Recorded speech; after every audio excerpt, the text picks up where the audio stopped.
Subscribe करें, like करें, comment करें, शेयर करें। हेलो, मैं आपके गोविंद सर। और इस सेक्शन में हम लोग केमिस्ट्री का कुछ इम्पोर्टेंट क्वेश्चन देखेंगे। ओके, टोटल चैप्टर से हम लोग देख लेंगे, बायोलॉजी भी देखेंगे। कुछ बच्चे बोल रहे थे कि सर मेरे मोबाइल में आपका दिखता नहीं है वीडियो, गोविंद सर सर्च करते हैं कोई और गोविंद सर मिलते हैं। तो एक्चुअली वो बहुत लोग हैं यूट्यूब पर।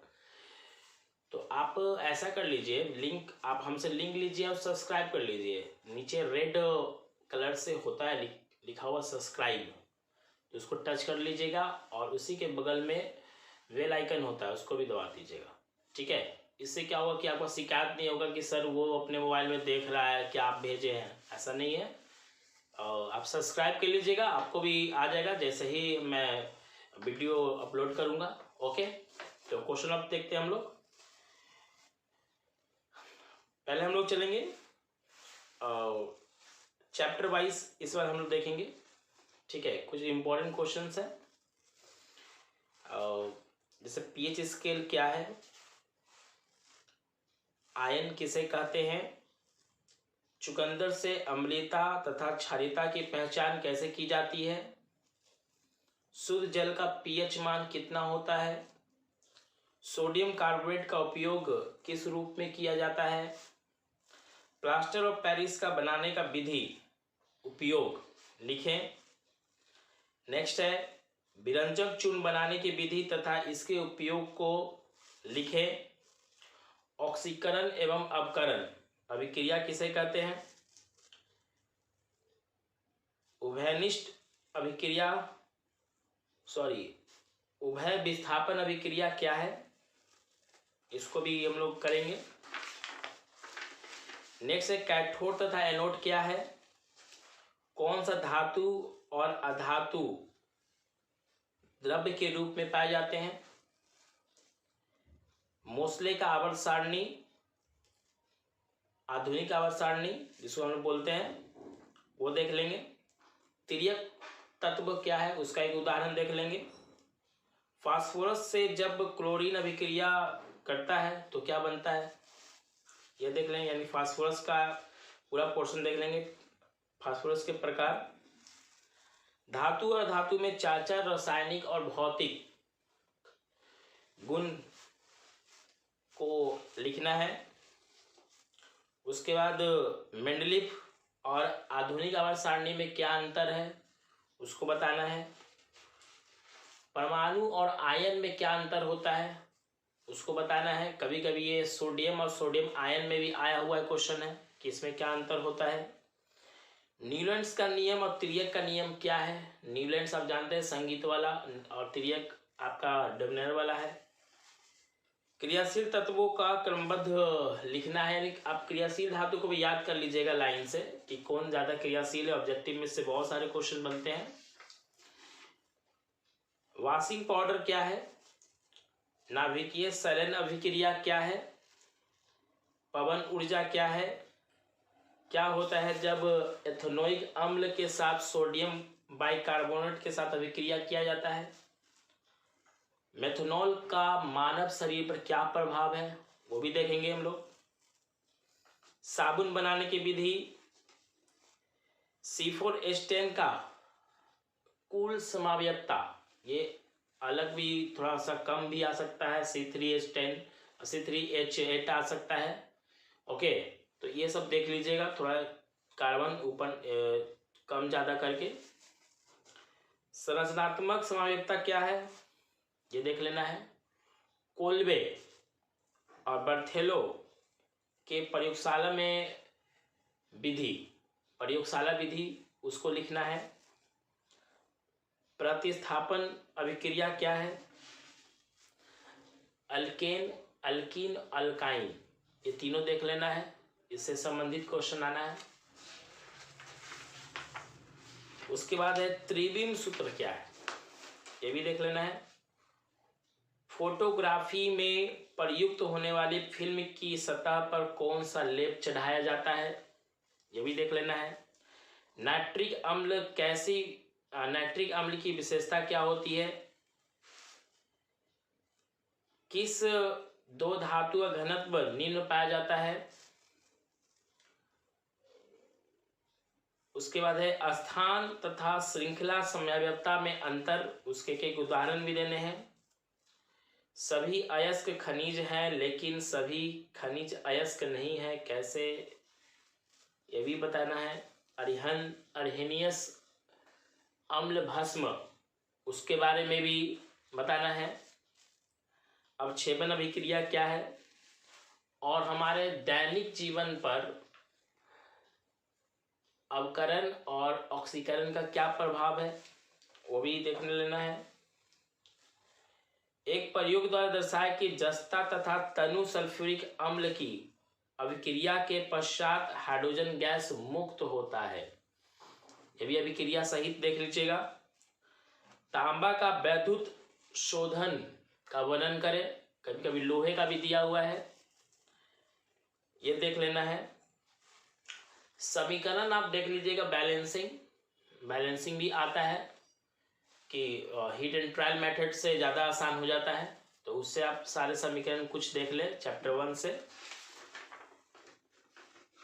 उसके बाद है क्या होता है जब अल्कोहल को ऑक्सीजन के साथ अभिक्रिया कराया जाता है। एरोमेटिक यौगिक के सूत्र क्या होते हैं, वो भी कभी कभी पूछा है। C2H5OH के कितने समावयवता हैं, ये बहुत सब बार क्वेश्चन किया गया है। वियोजन अभिक्रिया क्या है और न्यूलैंड्स का अष्टक नियम क्या होता है, ये भी देखिएगा। ज्वलन ताप से क्या समझते हैं, ये देख लीजिएगा। प्लास्टर ऑफ पेरिस तो देखना ही है। तो ये सब क्वेश्चन जो है आपका केमिस्ट्री का इम्पोर्टेंट क्वेश्चन है, इसमें बहुत सारे क्वेश्चन हमेशा रिपीट किए जाते हैं। ओके, उसके बाद अभी हम बायोलॉजी देख रहे हैं, ठीक ना। ऑब्जेक्टिव यदि हमें टाइम मिलता है कल तो 100 से भी ज़्यादा ऑब्जेक्टिव फिजिक्स का हम दे देंगे। केमिस्ट्री के तो टाइम नहीं मिल पाएगा। अब फिजिक्स का 100 से भी ज़्यादा ऑब्जेक्टिव मैं डिस्कस कल कर लूँगा, मैं कोशिश पूरा करूँगा। थोड़ा समय की कमी है लेकिन फिर भी मैं कोशिश करूँगा। ओके, अब कुछ बायोलॉजी में कुछ क्वेश्चन है इंपॉर्टेंट, उसको हम देखते हैं। जैसे ऐसे ग्रंथि का नाम बताया जो अंतःस्रावी तथा बाह्यस्रावी दोनों है। पारितंत्र क्या है। उसके बाद मनुष्य में वृद्धि और विकास किस हार्मोन से नियंत्रित होता है। रक्त के तरल पदार्थ को क्या कहते हैं। मेंडल के प्रयोग एक संकर नस्ल का के बारे में उसको बताना है, यानी मेंडल के प्रयोग के बारे में बताना है, ठीक है। क्वेश्चन भी है कि मेंडल के प्रयोग एक संकर से प्राप्त समलक्षणी एवं समजीनी अनुपात क्या है, यह देखना है। उसके बाद मनुष्य का पाचन तंत्र, मनुष्य का तंत्रिका कोशिका का डायग्राम सहित आता है, उसको भी देख लेना है। प्राकृतिक संसाधन के 5 कार्यों का नाम बताना है। पोषण किसे कहते हैं। जंतु में होने वाले विभिन्न पोषण का विधि का उल्लेख करें। उत्सर्जन क्या है, 2 उत्सर्जी पदार्थ का नाम लिखना है। अनुवांशिकता क्या है, मेंडल के किन्हीं 2 आनुवंशिकता के नियम का उल्लेख करें। मानव हृदय सचित्र वर्णन करें। जैव संहति के पिरामिड को समझाएं। आहार श्रृंखला क्या है और आहार जाल, वो भी देख लेना है आपको। श्वसन क्या है, मनुष्य के श्वसन तंत्र का सचित्र वर्णन करना है, इसको देखना है। उसके बाद इंसुलिन की कमी से सामान्य कौन सा रोग होता है। परागन क्या है, पराग कोश के मध्य भाग को क्या कहते हैं। हरे पौधे में किस घटक के अभाव से प्रकाश संश्लेषण संभव नहीं होता है।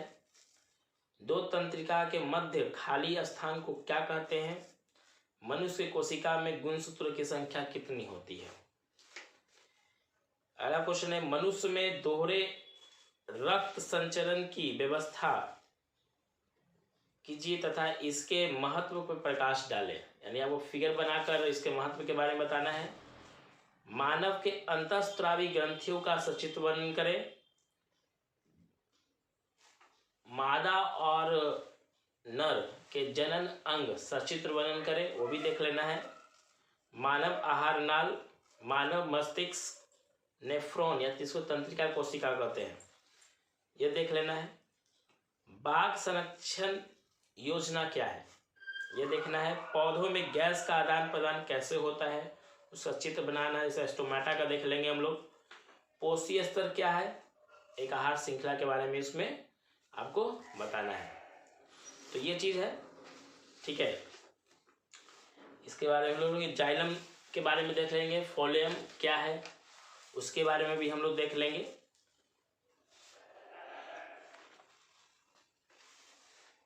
तो ये हमारा इम्पोर्टेंट है, इसमें हम लोग देख लेंगे क्वेश्चंस, ठीक है। और यदि कुछ क्वेश्चंस वगैरह पूछना है तो आप, हमारा नंबर है ही, और उस नंबर पे आप कॉल करके या वॉइस मैसेज करके पूछ सकते हैं कोई प्रॉब्लम हो। और हम आगे भी आपके साथ बने रहेंगे।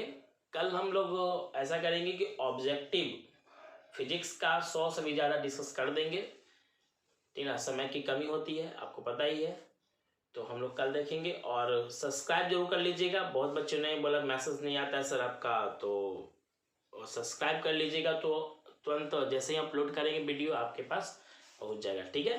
तो बने रहिए, फिर हम लोग अगले वीडियो मिलते हैं। बाय।